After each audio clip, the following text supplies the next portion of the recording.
আসসালামু আলাইকুম আরহামাতুল্লাহ। সুপ্রিয় কোরআনের আলোর শ্রোতা মণ্ডলী, আশা করি আল্লাহর অশেষ মেহেরবানিতে সকলেই ভালো আছেন। সুপ্রিয় শ্রোতা বন্ধুগণ, হজরত হানজালা রাদিয়াল্লাহু তাআলা আনহু রাতে বিবাহ হয়েছিল। সকালে গোসল করতে যেয়ে কেবলমাত্র মাথায় পানি ঢেলেছেন, এমন সময় যুদ্ধের ময়দান থেকে মুসলমানদের পরাজয়ের খবর ভেসে আসে। তিনি গোসল অসম্পূর্ণ রেখেই ছুটলেন জিহাদের ময়দানে। মাত্র এক রাতের বিবাহিত জীবন, এরপর শহীদ হয়ে গেলেন। জিহাদের ময়দানে ফেরেশতারা তার লাশ উঠিয়ে নিলেন আকাশে এবং সেখানে গোসল দিলেন জান্নাতের পানি দিয়ে। নবীজি সাল্লাল্লাহু আলাইহি ওয়াসাল্লাম দেখলেন হানজালাকে গোসল দেওয়া হচ্ছে। রাসূলুল্লাহ সাল্লাল্লাহু আলাইহি ওয়াসাল্লাম আশ্চর্য হলেন যে শহীদকে কেন গোসল দেওয়া হচ্ছে। শহীদকে তো গোসল ছাড়াই দাফন করতে হয়। গোসল শেষে তার লাশ নিচে নেমে এলো। সাহাবায়ে কেরাম দেখলেন তার মাথা দিয়ে গোসলের পানি ঝরছে। পরে সংবাদ নিয়ে জানা গেল যে তিনি ফরজ গোসল না করেই জিহাদের ময়দানে ছুটে এসেছিলেন এবং সে অবস্থাতেই শহীদ হয়ে গিয়েছেন। তাই আল্লাহ তাআলা ফেরেশতাদের মাধ্যমে তার গোসলের ব্যবস্থা করলেন। তিনি কিন্তু বিবির হকের কথা একবারও চিন্তা করলেন না। তার নতুন সংসার বিরান হয়ে গেল, অথচ আমরা বলছি ঘর বাড়ি সন্তান সন্ততি ফেলে চিল্লায় যাওয়া, এটা আবার কোন ইসলাম? এখন আপনারা নিজেরাই চিন্তা করে ফয়সালা করুন। কোনো এক যুদ্ধে হাবিব ইবনে উমায়ের নামক এক সাহাবী রোমানদের হাতে বন্দী হলেন। রোমান বাদশাহ তাকে বলল, তুমি যদি স্বধর্ম পরিত্যাগ করো আর যদি খ্রিস্টান হয়ে যাও, তাহলে আমার পরমা সুন্দরী কন্যার সাথে তোমার বিবাহ দেব এবং অর্ধেক রাজত্ব তোমাকে দিয়ে দেব। উমায়ের বললেন, তুমি যদি সমস্ত দুনিয়াও যদি দিয়ে দাও তবুও এটা অসম্ভব। বাদশাহ তখন কি করল? নিজের সুন্দরী কন্যা আর বন্দী সাহাবী নির্জনে এক কক্ষে বন্ধ করে রাখলো। মেয়েকে বলল, যেভাবে হোক তাকে ব্যভিচারে লিপ্ত করো, তাহলে অন্য সব কাজ সহজ হয়ে যাবে।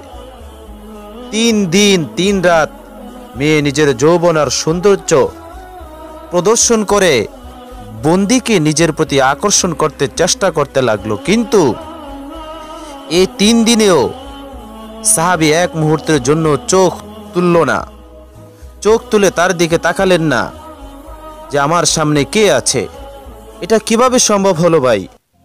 তারবিয়তের কারণে এটা সম্ভব হয়েছে। আমাদের যেহেতু সেভাবে তারবিয়ত করা হয়নি, আল্লাহর হুকুম মানার জন্য এভাবে অনুশীলন হয়নি, তাই আমাদের দৃষ্টিকোণ বাধা মানে না, নত হতে জানে না, শুধু উপরে উঠে যায়। কিন্তু তারা শিখিয়েছিলেন, তাই একদিকে রোমের বিশ্ব সুন্দরী আর অপরদিকে আরবের মরুভূমির টকবগে দীপ্ত যৌবন।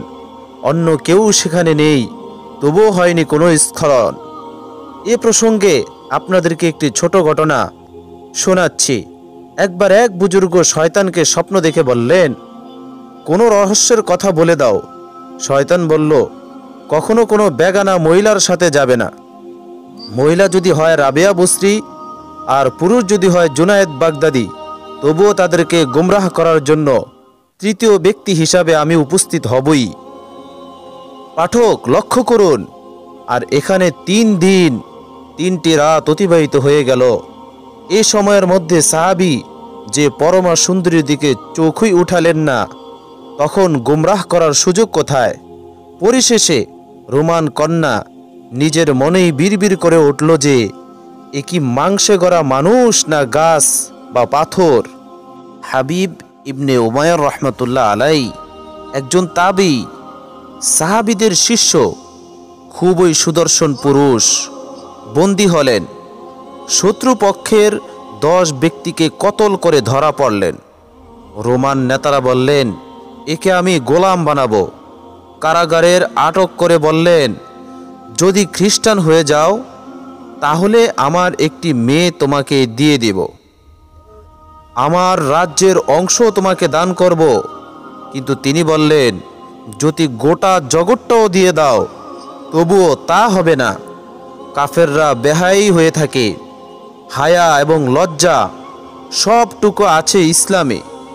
রোমান নেতা মেয়েকে বললেন, এর দ্বারা অপকর্ম করাও। যখন এ কাজে লিপ্ত হবে তখন ইসলামও ছেড়ে দেবে। রোমান মেয়ে রূপের বাহার। এদিকে রোমের রূপ, অন্যদিকে আরবের যৌবনে রূপের আগুন উত্তপ্ত। যৌবনের শক্তিও উন্নত। কক্ষে শুধুই দুইজন, অন্য কেহই নয়। এই মুহূর্তে এখানে সব ধরনের বাধা প্রতিবন্ধকতা অনুপস্থিত। রূপসী রাজকন্যা আহ্বান জানাচ্ছে, আর যুবক দৃষ্টিকে অবনত রেখেছে। চারিত্রিক পবিত্রতার স্বাদ তার জানা আছে, তাই চোখ দুটি উপরে উত্থিত হওয়ার নামই নিচ্ছে না।